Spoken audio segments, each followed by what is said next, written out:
ನೀಗಿಸುವಂತ ಭಕ್ತ ಪ್ರೇಮಿಗೆ ನಮಿಸೋಣ, ಭಕ್ತ ಪ್ರೇಮಿಗೆ ನಮಿಸೋಣ.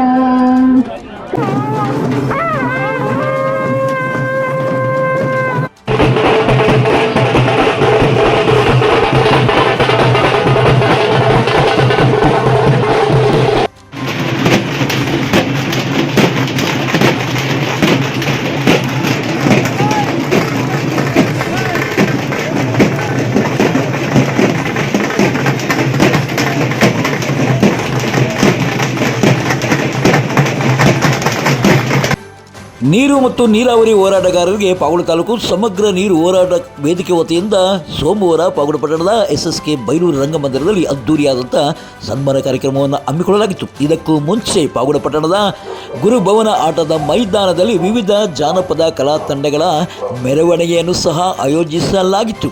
ಈ ಒಂದು ಆಯೋಜನೆ ಮೆರವಣಿಗೆ ಕಾರ್ಯಕ್ರಮಕ್ಕೆ ಪಾವಗಡ ಪಟ್ಟಣದ ಜಪಾನಂದ ಸ್ವಾಮೀಜಿ ಮತ್ತು ವೀರಭದ್ರ ಶಿವಾಚಾರ್ಯ ಸ್ವಾಮಿಗಳು ಮತ್ತು ಹನುಮಂತನಾಥ ಸ್ವಾಮೀಜಿಗಳು ಹಾಗೂ ರಾಮಮೂರ್ತಿ ಸ್ವಾಮೀಜಿಗಳು ಡೊಳ್ಳು ಬಾರಿಸುವ ಮೂಲಕ ಮೆರವಣಿಗೆಗೆ ಚಾಲನೆಯನ್ನು ನೀಡಿದ್ದಾರೆ.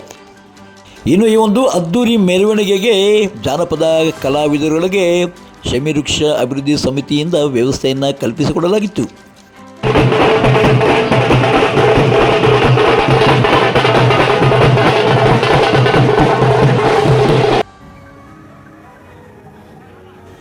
ಪಟ್ಟಣದ SSK ಬೈಲೂರು ರಂಗಮಂದಿರದಲ್ಲಿ ಈ ಒಂದು ಹೋರಾಟಗಾರರಿಗೆ ಹಮ್ಮಿಕೊಂಡಿದ್ದ ಕಾರ್ಯಕ್ರಮವನ್ನು ಮಾಜಿ ಸಂಸದರಾದ ಜನಾರ್ದನ ಸ್ವಾಮೀಜಿ ಮತ್ತು ರೈತ ಸಂಘದ ಮುಖಂಡಗಳು ಮತ್ತು ಸ್ವಾಮೀಜಿಗಳು ದೀಪ ಹಚ್ಚುವ ಮೂಲಕ ಕಾರ್ಯಕ್ರಮಕ್ಕೆ ಚಾಲನೆಯನ್ನು ನೀಡಿದ್ದಾರೆ. ಇನ್ನು ಈ ಒಂದು ಕಾರ್ಯಕ್ರಮದಲ್ಲಿ ಸಮಗ್ರ ನೀರು ಹೋರಾಟ ವೇದಿಕೆಯ ಅಧ್ಯಕ್ಷರಾದ SS ಶಿವಪ್ರಸಾದ್ ಅವರು ಮಾತನಾಡಿ, ಎತ್ತಿನಹೊಳೆ ಯೋಜನೆಯಲ್ಲಿ ಕೊರಟಗೆರೆ ಮತ್ತು ಮಧುಗಿರಿಯನ್ನು ಮಾತ್ರ ಸೇರಿಸಿದ್ದು ಪಾವಗಡವನ್ನು ಕೈಬಿಟ್ಟಿದ್ದಾರೆ. ಮುಂದಿನ ದಿನಗಳಲ್ಲಿ ಬೃಹತ್ ಹೋರಾಟವನ್ನು ಹಮ್ಮಿಕೊಳ್ಳುವ ನಿರ್ಣಯವನ್ನು ಇದೇ ವೇಳೆ ಅವರು ಮಂಡಿಸಿದ್ದಾರೆ.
ವೇದಿಕೆಯ ಪ್ರಧಾನ ಕಾರ್ಯದರ್ಶಿ ಸೊಗಡು ವೆಂಕಟೇಶ್ ಕಾರ್ಯಕ್ರಮದಲ್ಲಿ ಮಾತನಾಡಿದ್ದಾರೆ.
ಇದರ ಸಂಚಿಕೆ ಮುಕ್ತವಾಯಿತು. ನಾಳೆ ಮೊದಲ ಸಂಚಿಕೆಯೊಂದಿಗೆ ಪಾವಗಡ ತಾಲೂಕಿನ ತಾಜಾ ಸುದ್ದಿಗಳಿಗಾಗಿ ನಮ್ಮ ಚಾನಲನ್ನು ಪಾವಗಡ ಪವರ್ ನ್ಯೂಸ್ ಎಂದು ಟೈಪ್ ಮಾಡಿ ಸಬ್ಸ್ಕ್ರೈಬ್ ಮಾಡಿ ಜಾಹೀರಾತು ನೀಡಿ.